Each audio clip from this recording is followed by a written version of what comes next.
bueno, automáticamente esto me lleva a Gran Hermano, ¿no? 1984, de George Orwell. Toda esa... ese, sí, todo ese... todo ese mundo, ¿no? Creado de 1984 y después de la Segunda Guerra Mundial, lo escribe George Orwell en 1948, cuando terminaba la Segunda Guerra Mundial y estaba todo el mundo azorado con lo que había pasado con el nazismo, ¿no? Y pensaba en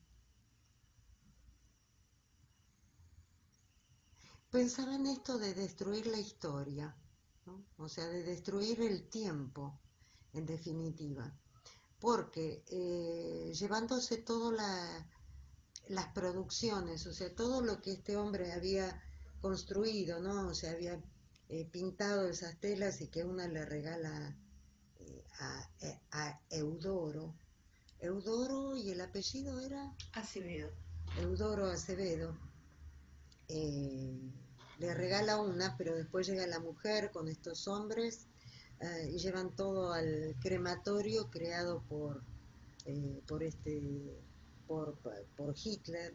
No me hace acordar, y que fue muy fuerte realmente la visita en Berlín a la plaza donde está enfrente la Universidad Humboldt, y hay una serie de edificios que la biblioteca, no me acuerdo qué más, que fue donde se quemaron los libros, donde Hitler hizo quemar incineró todos esos libros, ¿no? Por eso preguntaba cuándo habrá sido escrito esto, ¿no? Como una denuncia, ¿no? Una denuncia hacia el futuro que se hubiera dado, se hubiera realizado en caso de que un régimen como el nazi hubiera seguido adelante, ¿no? También pensaba que rasgos de estos hay. Hay una película que filmó el de Medianoche en París, Woody Allen, que se llama A Roma con Amor, si no me equivoco, y que cuenta la historia de a un fulano, ¿no? Resulta ser que de golpe los medios lo hacen estrella, ¿no? O sea, pasa a ser un ídolo. Entonces lo persiguen eh, noche y día, ¿no? Y le inventan historias, así como la- la- la- las, las estrellas del cine o los personajes, ¿no? Que los medios van creando eh, y manipulan de tal forma toda la historia y en un determinado momento que era perseguido por los periodistas, por los medios, de golpe aparece otro que concita eh, la atención, y los medios dirigen toda la atención a este nuevo ídolo, y se siente terriblemente mal, ¿no? Se siente muy muy mal porque ya no es no tiene la mirada de los medios, no tiene la mirada del entorno, eh, y cae en una depresión muy importante.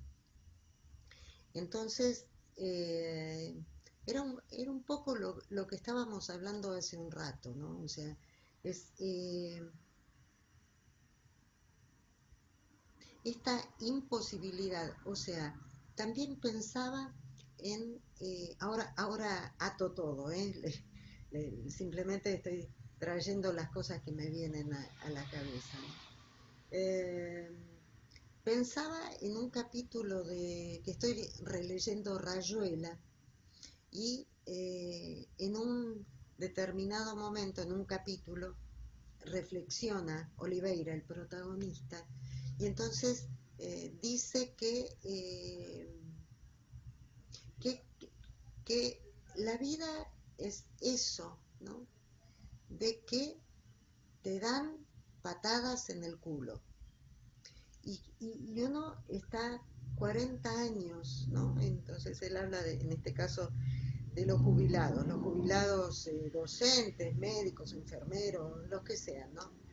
Y que estás durante 40 años y te dan patadas en el culo y así lo dicen, ¿no? En el culo y que fruncís el culo, ¿no? Y que la punta del zapato va entrando cada vez más y más y más y más. Y entonces soñás con un lugar en el que simplemente un jardín, ¿no? El Edén, él le llama el Edén, o espacio milenario, también le da ese nombre. Dice, en el que uno simplemente pueda estar sentado en ese jardín y pueda admirar, estar calentándose por el sol y ver cómo se mueven las mariposas de flor en flor, y simplemente eso, ¿no? O sea, con tal de no estar en eso, en esa vida terrible y dura como es esta, la de él, la que te den patadas en el culo, ¿no? Entonces, pensaba que todo este recorrido, este cuento, ¿cuál es el nombre del cuento? Utopía de un hombre que está cansado. Exacto, ¿no? Un no lugar, ¿no? Un sueño, que creo que es lo mismo que nos muestra eh, Woody Allen en esa película, que nos muestra George Orwell, y lo que nos dice, viene a decir Cortázar, ¿no? Es,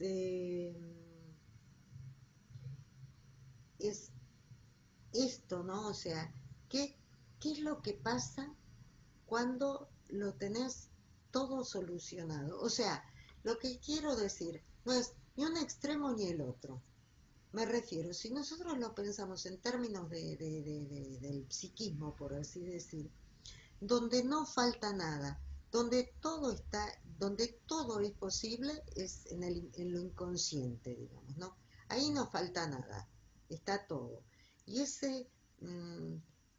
eso, cuando no falta nada, cuando todo es posible, es en la vida concreta y real, es ese tiempo cuando uno es todo para la madre. O sea, cuando uno está en ese lugar que es el ideal, ¿no? Es eso que es, uno está puesto en ese ideal. Ahora bien, para estar en ese ideal, uno es un objeto del goce perverso del otro. O sea, uno es manipulado, es llevado como un objeto. Eh, y justamente eso no es lo que trae la felicidad. La sensación de sentirnos bien, de que vivimos, de que podemos, ¿no? O sea, que uno es artífice de su propio destino, es, es cuando uno eh, busca, aunque sea una ilusión, aunque sea una quimera, aunque sea una utopía, ¿no? Por así decir. El otro día hablábamos con vos, Irma, y decíamos que uno siempre busca ese lugar, ¿no? O sea, esa ilusión, digamos, ¿no? Eh, y que por ahí de pronto a uno le dicen, bueno, pero los ideales no existen, eso no es posible y demás. Y entonces decíamos, ¿no? Las dos que, aunque esa sea la verdad, aunque esa sea la realidad, yo no podría vivir sin saber que puedo ir detrás de esa quimera, detrás de esa ilusión, ¿no? Porque justamente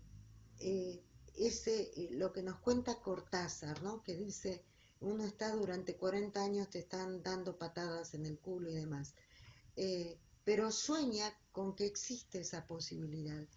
Eso, eso es, esa quimera es cuando uno eh, está conectado con su propio deseo y tiene la ilusión de que voy a poder lograrlo, voy a tratar de, tengo este proyecto o tengo este otro proyecto, bueno, este no me salió, pero tal vez este otro sí, Y entonces lucho y peleo, ¿no? Y voy por la vida tratando de conseguir eso, esa ilusión, ese proyecto, esa quimera, esa utopía.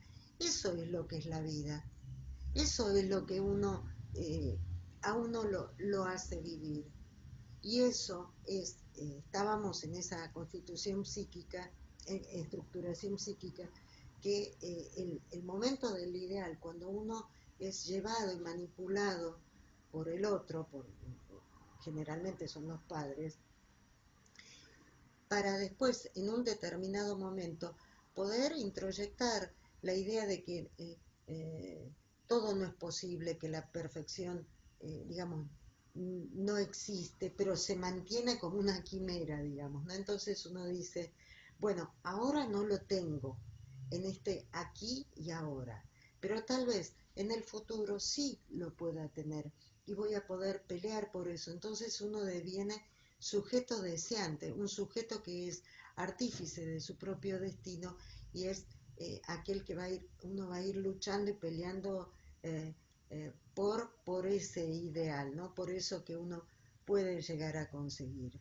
Entonces, que a mí me digan que no existe ese ideal, ya sé que no existe, o sea, eh, pero tengo la ilusión de que tal vez exista.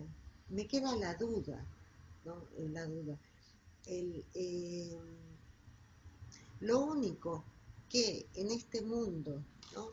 En este momento del futuro al que llega Eudoro, el personaje este le dice que lo único que ellos tienen es la duda y algo más, no me acuerdo.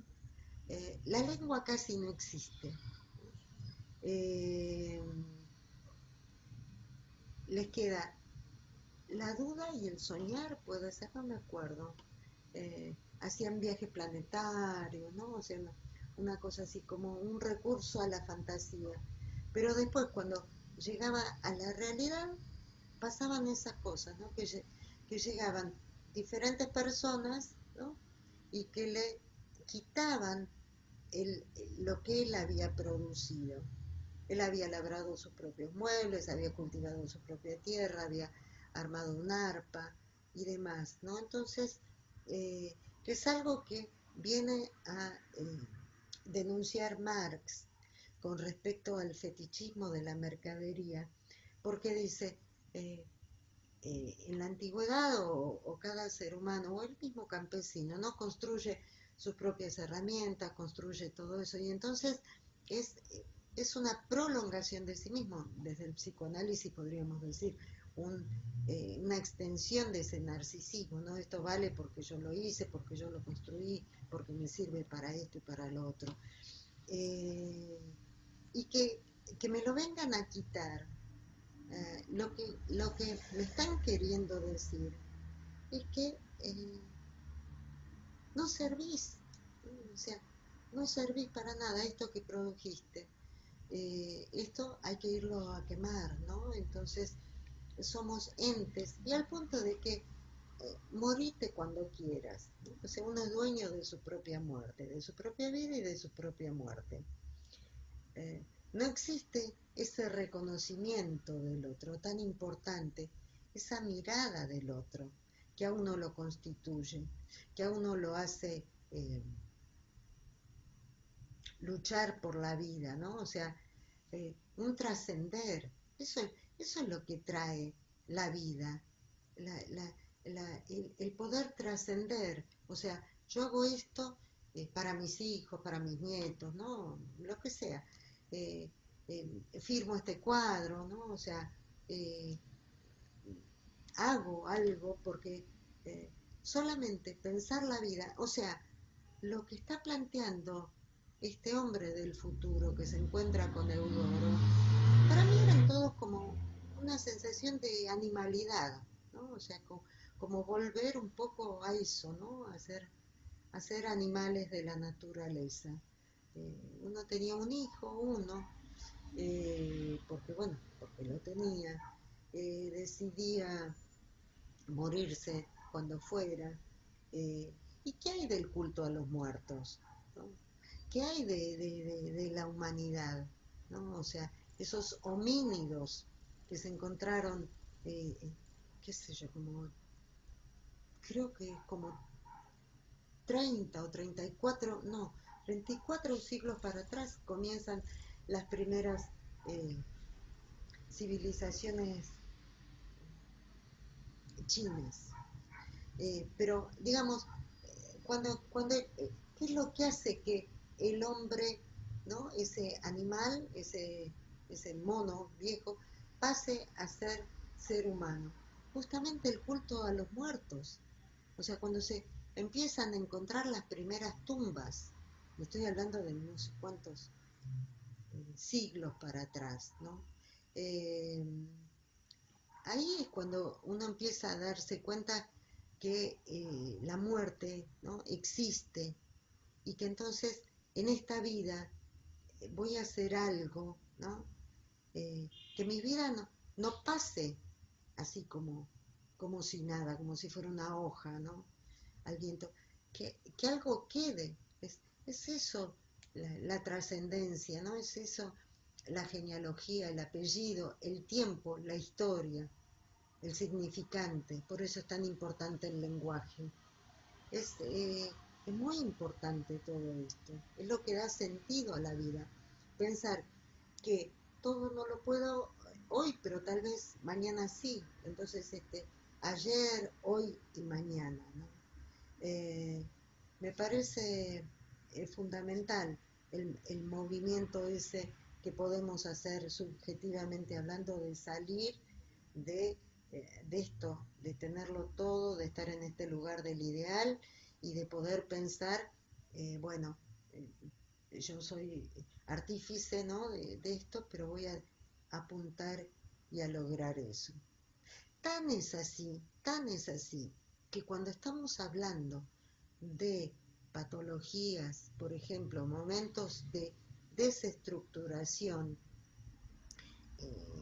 estoy hablando de desestructuraciones psíquicas que pueden llevar a la locura o que pueden llevar a estados, ¿no es cierto?, alejados, ¿no?, de una lectura de la realidad no muy cercana nunca se tiene, digamos, nunca uno está bien parado frente a la verdad, pero digamos, algún tipo de patologías, ¿no?, que sufren muchísimo. Los enfermos mentales sufren muchísimo. Y entonces, cuando desde la ciencia se le puede brindar algún tipo de medicación como para que baje ese sufrimiento y se le acerca desde el psicoanálisis, por ejemplo, ¿no? Eh, aquel profesional que piensa que puede acompañar, que puede no dirigirle la vida, pero sí reconocerlo, respetarlo como sujeto, y se logra una estabilización, ¿no? Entonces, este paciente que por su estructuración psíquica no puede llegar a asumirse como deseante, o no puede, ¿no? O sea, la vida se le hace muy difícil, pero el deseo viene desde afuera, el deseo viene desde el otro, viene desde, por ejemplo, la familia, que apuesta a que este ser humano, esta persona que está padeciendo, puede estar mejor y puede llegar a tener una vida con proyectos, con anhelos, con cosas de hacer, para hacer, o sea, eh, el deseo viene del otro. Y es increíble la cómo ese paciente se estabiliza, cómo se siente confiado y con proyectos a veces simples, pero llevan a la vida y se baja ese, ese padecimiento mental tan importante. Entonces, para mí el deseo es fundamental, hace a la esencia humana. La ciencia que lo estudia es el psicoanálisis, pero hace al ser humano el deseo. Entonces, esta, este planteo, ¿no?,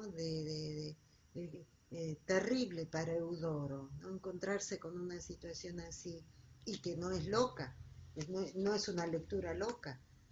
Lo vimos en el nazismo, ¿no?, lo que estábamos hablando hace un rato, o lo vemos en esas instituciones, ¿no?, piramidales, como que tienen esa estructura, ¿no? de una, jerárquica, eh, donde uno es simplemente un engranaje más en esa máquina, ¿no? Entonces, me parece una denuncia muy importante la que hace, bueno, en este caso Borges, eh, el retazo que traigo, que me acuerdo de Cortázar, lo que denuncia Woody Allen en esta película, Por amor a Roma, creo que se llama, o lo que denuncia George Orwell en 1984.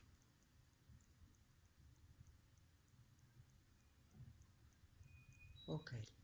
¿Y para qué sirve la utopía? Para eso sirve, para caminar.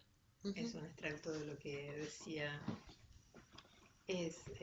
contaba Eduardo Galeano respecto de algo que dijo Fernando Birri. ¿Y para qué sirve la utopía? Para eso sirve, para caminar.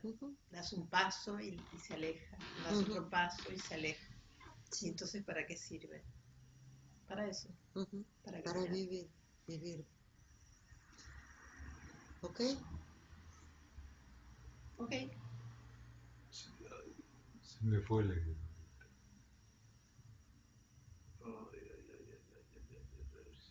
Se me fue. Que es un poco lo que acabas de decir, ¿no? Esto de la utopía. La fantasía, me parece, es en otro lenguaje, la fantasía tan indispensable en los niños que les permite desde ahí, ¿no? Poder sobrellevar esa infancia bien y que luego le va a hacer falta al adulto, ¿no? ¿Qué es esto que se está viendo, ¿no? Que estamos comentando, ¿no? Que sabemos que es, pues, hay algo fantasioso, ¿no? Pero que nos permite seguir, nos permite avanzar, ¿no? Porque cuando no existe eso, qué difícil es la vida, ¿no? Estricta, severa. La pienso en términos de los típicos, los alemanes, ¿no? Secos, serios, según ellos, pues muy objetivos, ¿no? Y es una vida muy difícil, ¿no? Hace falta un poco de, quizás podríamos decir un poco de locura, ¿no? Pero sí, es eso la fantasía, ¿no? Que saca de una vida robótica, ¿no? Eso es lo que vos decías y lo que vos también decías cuando pensaban en esto del hombre este del futuro con el que se encuentra Eudoro, que era medio robótico, ¿no? Sin sueños, sin ilusiones, sin esperanzas, sin historia. Sin reconocer que somos seres humanos, ¿no? Y como tales, bueno, hay mucha imperfección todavía, ¿no? Y así se debe, y así se lleva la vida, ¿no? Porque de otra forma es terriblemente duro, ¿no? Mucha exigencia. Que vos decías me hacía acordar, ponerle un poco de algo lúdico a la vida, ¿no? ¿Qué es lo que tienen los chicos? ¿Y qué es lo que pierden los adultos? Sí. Recuperar eso. Es como vivir la vida con humor, ¿no? Como tener humor. Una vida sin humor muy, muy difícil, muy, muy fuerte, ¿no?